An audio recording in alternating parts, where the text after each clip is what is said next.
Okay, yeah. So speaker is Inwon, and he's going to talk about LLM-powered reference study. Hi everyone, my name is Kang. I'm a PhD student from Rensselaer Polytechnic Institute. I'm here to talk about our project titled LLM-powered preference learning. If you were at the Dymex workshop like a few months ago, you probably saw like the first half of this work, but we do have some new things that I want to share here. So let's start with the introduction. How do we, and I don't need to get this box here. What did I do that?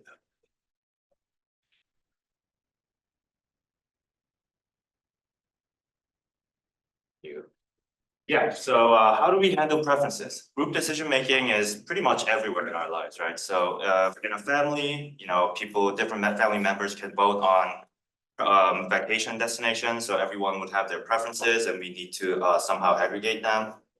Is this working? Oh, am I pressing the wrong button?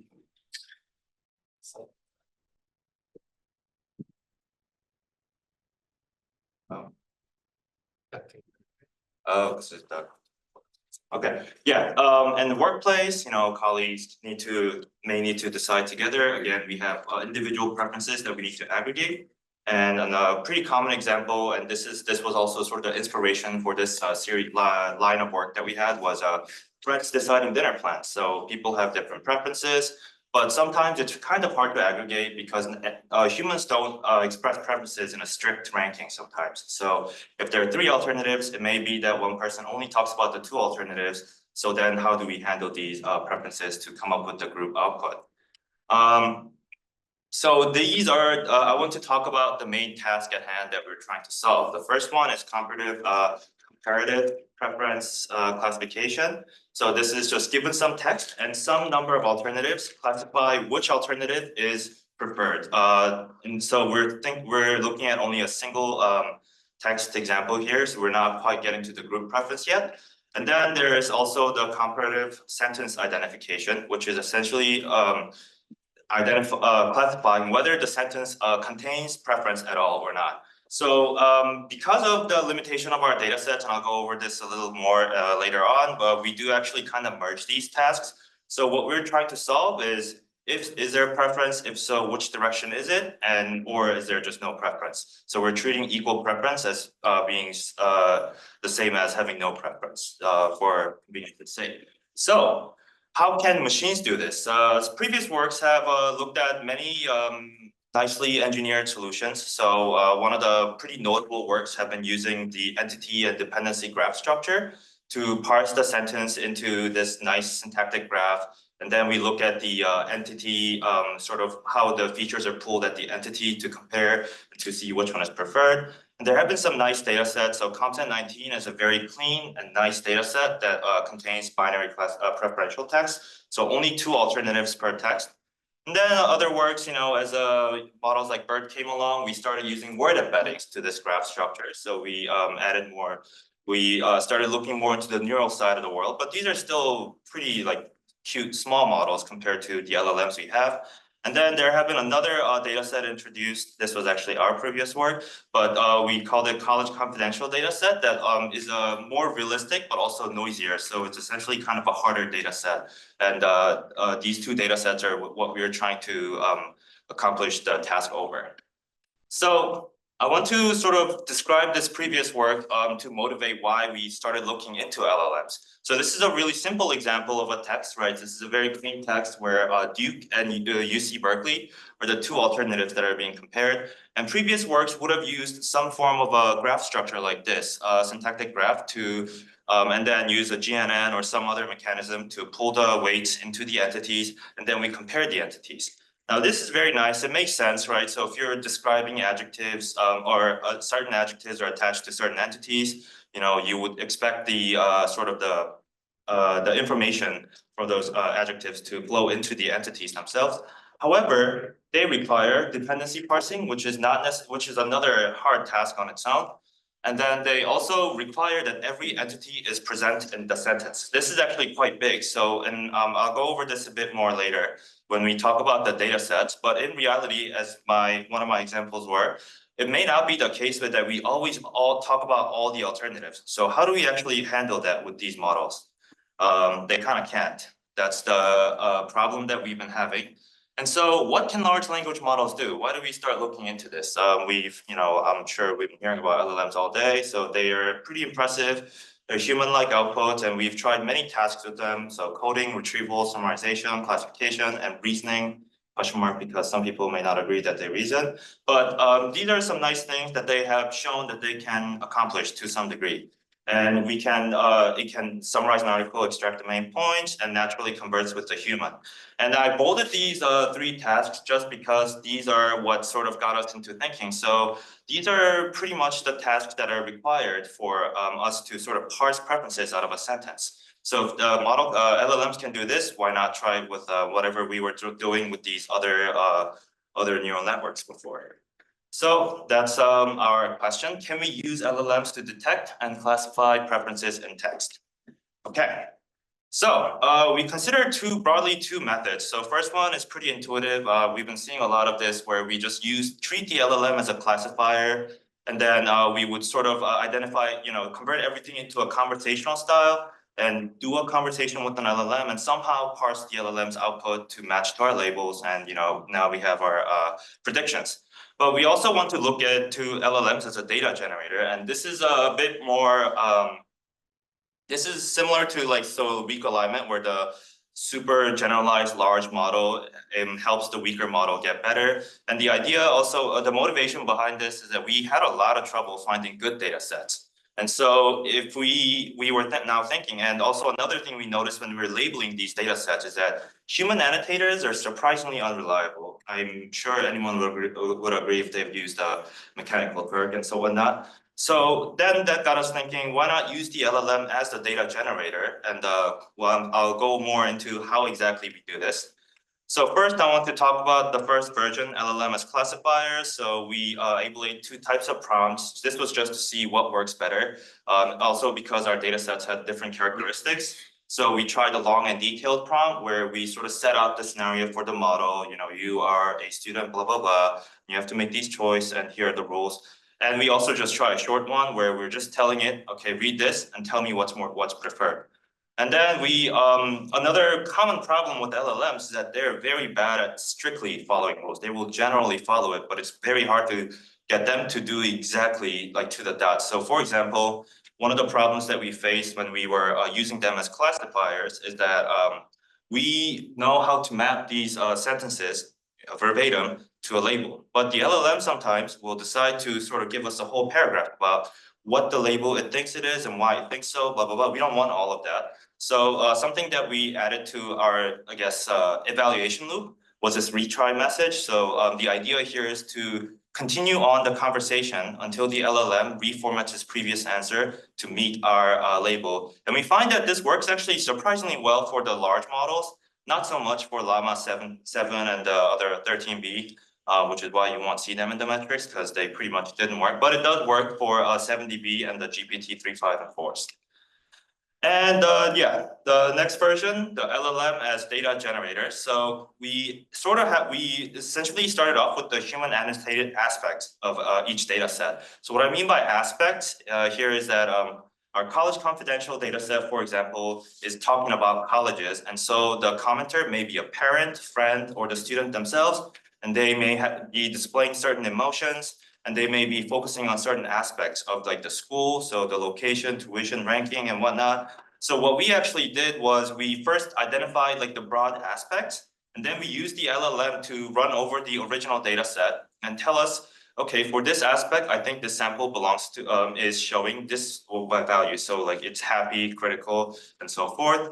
And then once we have this sort of mapping aspect and possible values that we saw in the data set, now we're able to make combinations that don't exist in the real data set. Then we can give it to the LLM and ask it to generate a realistic sentence, which they're usually pretty good at. So this is the idea. So the final prompt will look something like this. This is very paraphrased, but we would ask it to, role play as a certain entity, do these things, display these things, and then finally do it such that you match the label. And yeah, the idea here is that we're training a baby model, which is BERT in this case, but doesn't need to be BERT. But yeah, so the broad idea here is that we're trying to fill the gaps in the original data set. So we're trying to cover all the combinations that could exist given this data set, although we don't have them in real life.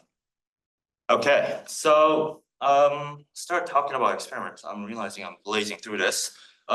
We have two data sets that we considered, CompStat 19 and College Confidential. So I briefly went over them. Here are some characteristics that we should know before I go ahead. So CompStat 19 contains very clean single sentence text. So it's super easy and it always contains the entity mentions, and they're somehow placed in a very convenient way too. So there's no ambiguity in the text. But the domain is pretty broad, which doesn't really come into play, but just to note it. And it contains more samples, so 7,199. But it's, the main thing I want to point out here is that this data set, which has been used a lot in the past, is super clean, and it's, I would almost say, somewhat unrealistic. If we were to apply this preference elicitation in real life, we're not going to get sentences like this. On the other hand, we have our College Confidential data set, which collects the forum posts from College Confidential. So to give a better idea, what happens here is, so a student may post on the forum, say, okay, I have these three choices, I'm conflicted, which one should I pick? And then on the thread now, people will reply with comments of their own, which express their preference over one of these colleges over the others, hopefully. But that's not always, again, that's not always the case. So sometimes it may be that this person only talks about college A and how much they like it, but we don't really know what to do with that about college B and C. So this, in that sense, it gives us a much harder data set to deal with. We do break it down into pairwise comparisons still, just for simplicity's sake, because we found that the multi-way, like getting the full ranking is a much more difficult task. So we can break it down and then put them back together. And also another thing to note is that the sentences can be much lengthier than, or I shouldn't even say sentences, the text. So these can be entire paragraphs of people just talking about like different statistics, whatnot. So it's much more difficult to find the actual preference expressed in these. And we actually noted the same thing with our human annotators. They don't read past like the first two sentences, and then we're like, did they read the text? So that again is further motivation to why we looked into the synthetic data generation side. Yeah, so this is just some more statistics to back up what I just said. So you can see that College Confidential's token count. So this is just using the Llama tokenizer. We did this as a step to sort of estimate how much money we would need to spend to do the classification with OpenAI API. But yeah, you can see that the max and the mean are much higher on College Confidential. Again, it's not long enough that we have problems with the context, but it's much longer than before. And this is actually another problem that comes with the graph approach, is that if we have too many sentences and the sentence is so long, then you need to stack a lot of graph layers for the information to really propagate in a meaningful way, which again, on CompStat, those models do very well, but on College Confidential, not so much. So here are some, real life example sentences. Again, we can see that in the first example of College Confidential, there is a preference expressed in here, but it's not expressed in a way that like this is better than that. The commenter is saying your parents will thank you for saving them money by going there, blah blah blah blah blah. But there is a preference present in here, but it's not as clean as the preferences that we see for the CompStat data set. So now here are the models that we considered. We considered the Llama 2 70 billion model. We did have to use the 4-bit version because of a computing constraint. It still worked out pretty okay. And then GPT 3.5 and GPT 4, and then we tried the long and short prompts as I had described before, and then also the few shot and zero shot settings. And in the results, I'll explain what we were doing, but I just did want to condense the results a bit because we have so many combinations that we tested. And then the model synthetic data generation, which essentially is the BERT downstream classifiers.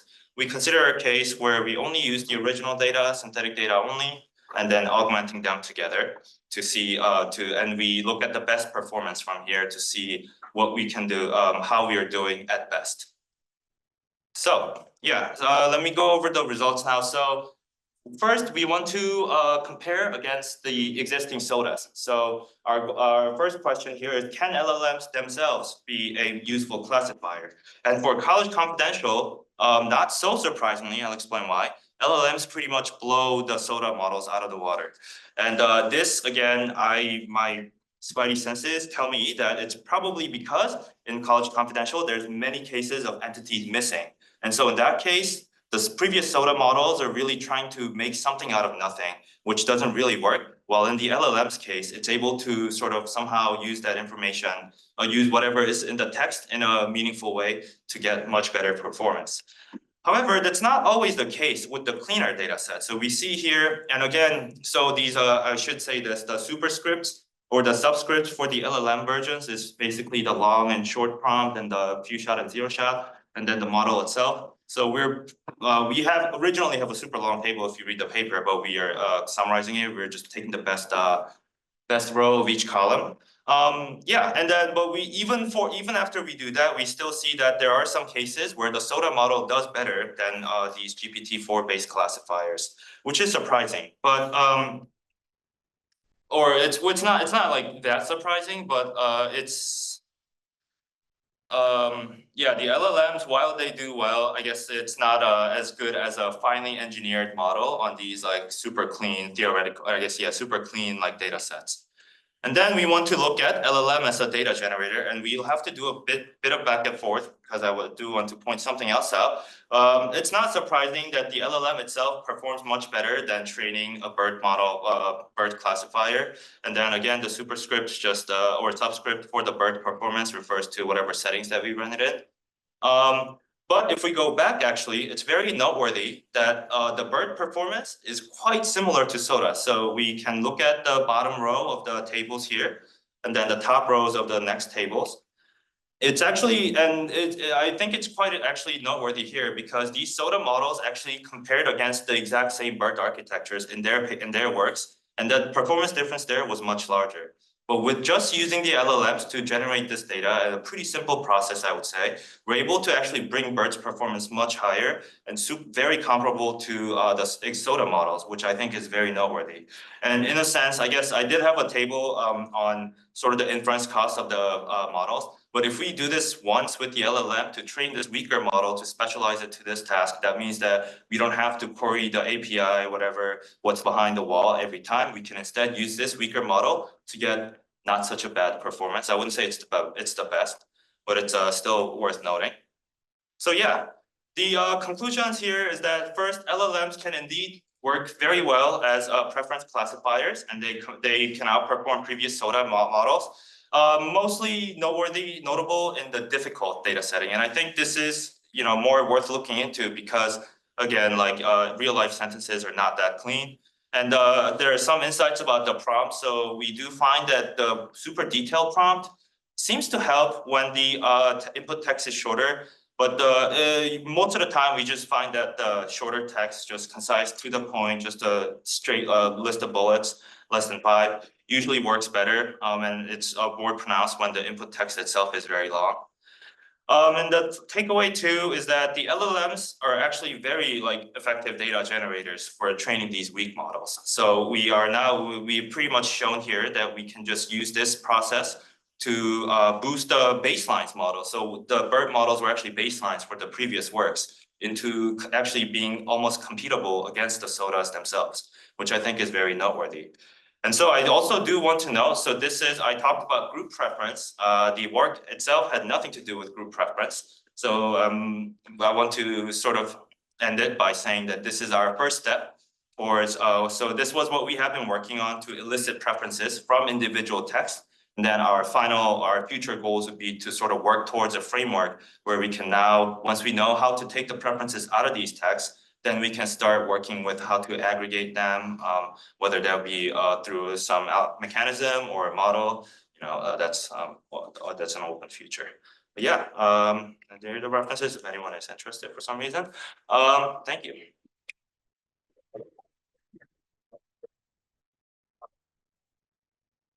Time for questions. Do you get differences in accuracy on the synthetic versus real data at all? Synthetic versus Oh, do you mean that we test against the synthetic data? Yeah, like since you're augmenting the synthetic data, does that? Oh, well, using the synthetic data. Right, yeah, well, yeah, the idea is that actually we try to match the distribution of the synthetic data to the original data. But, you know, for testing purposes, we only use the original data as a testing set. So I'm not sure if you're asking about predictive performance on the synthetic data. That's actually not something we have looked into Okay. too much. Yeah.